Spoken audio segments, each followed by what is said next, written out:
সবজির ভিতরে কুমড়া জিনিসটা আমার অনেক পছন্দের। ছোটোবেলায় একদমই পছন্দ করতাম না, বড় হওয়ার পরে কেন জানি না এটা এত ভাল লাগে। কাঁচা পাকা বা বিভিন্ন রকমের কুমড়া, সব রকমের কুমড়াই আমার অনেক ভাল লাগে। কাঁচা যে কুমড়াগুলো সেগুলো চামড়া সহ রান্না করলে মাছে মাথা দিয়ে আমার অনেক ভাল লাগে, আর পাকাগুলো হচ্ছে ভাজি করলে ভাল লাগে।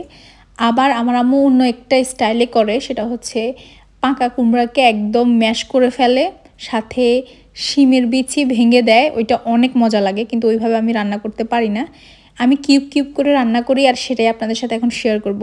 আমি কুমড়া কাটতেছিলাম ঠিক আছে, বাট অর্ধেকেই ফেলে দিচ্ছিলাম কারণ আমি পারতেছিলাম না, এটা এত শক্ত। কুমড়া কাটার সময় আমার ছেলে আমাকে স্ট্রবেরি দিয়ে বলছে ওকে একটু ক্লিন করে দেওয়ার জন্য, ও খাবে। বাচ্চাকে শান্ত করা মেইন, না হলে আমি আমার কাজ প্রপারলি করতে পারবো না। সো ওকে দিয়ে বিদায় করলাম।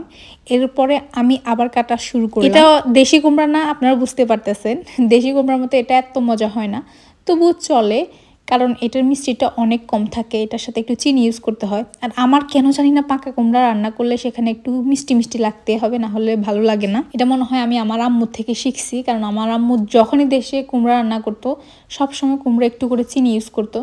তো ওই যে কুমড়া রান্না করলে একটু চিনি দিতে হয়, একটু মিষ্টি মিষ্টি লাগতে হয়, ওই জন্যই মূলত চিনি ইউজ করা। এই যে আমি সুন্দর করে কেটে নিয়েছি সবগুলা। কাটতে কিন্তু আমার অনেক কষ্ট হয়েছে, কারণ এটা অনেক শক্ত ছিল। তারপরে সুন্দর করে ধুয়ে নিয়েছি। এবার আমি তেল গরম করে সেখানে 5 ফোড়ন দিয়ে দিয়েছি। আমি কুমড়াতে এক্সট্রা কোনো কিছুই ওই রকম ইউজ করি না। এরপরে আমি শুকনো মরিচ দিয়ে বেশিরভাগ রান্না করি, কারণ এই কুমড়া ভাজিটা শুকনো মরিচ দিয়ে অনেক মজা। তারপর আমি একটু পেঁয়াজ কুচি আর রসুন কুচি দিয়ে দিব। এরপর ভালো করে ভেজে কুমড়া দিয়ে দিব, ব্যাস এটাই আমার কাজ। আপনারা যারা কুমড়া ভাজিতে অনেক অনেক মশলা ইউজ করেন, আমার কাছে মনে হয় এটা না করে শুধু শুকনো মরিচ দিয়ে ট্রাই করতে পারেন, এটা অনেক মজা লাগে। যেহেতু কুমড়াগুলো অনেক টসটসা দেখতেছেন, এখান থেকে অনেক পানি বের হবে, এক্সট্রা কোনো পানি দেওয়ার প্রয়োজনই পড়বে না। আমি নেড়ে চেড়ে এখানে জাস্ট একটু লবণ আর 1 চামচ চিনি দিয়ে দিব, আর একটু হলুদ ইউজ করছি, খুবই স্বল্প পরিমাণে, যেটা আমার ভিডিওতে ক্যাপচার হয় নাই।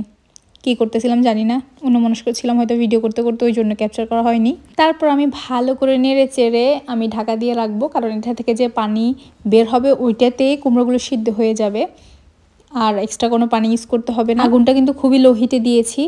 আর আমার এই কাঁচামরিচগুলো একদমই ঝাল ছিল না, জাস্ট একটু ফ্লেভারের জন্য দিয়েছি। আর ধনেপাতা কেন দিয়েছি আমি জানি না, কুমড়াতে নর্মালি ধনেপাতা দিতে হয় না, তবুও দিয়েছি, জানি না কেন।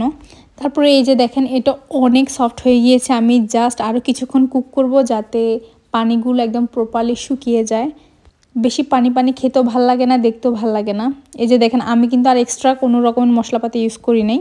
অ্যান্ড হ্যাঁ, আমার রান্না শেষ। আপনারা এভাবে কিন্তু কুমড়ো ভাজি করে দেখতে পারেন, অনেক ভাল লাগে। আর এটা ভাতের সাথে খেতে অনেক মজা। যারা চিনিটা খেতে পছন্দ করেন না তারা চিনিটা দিবেন না, আর বাকি সব ওকে।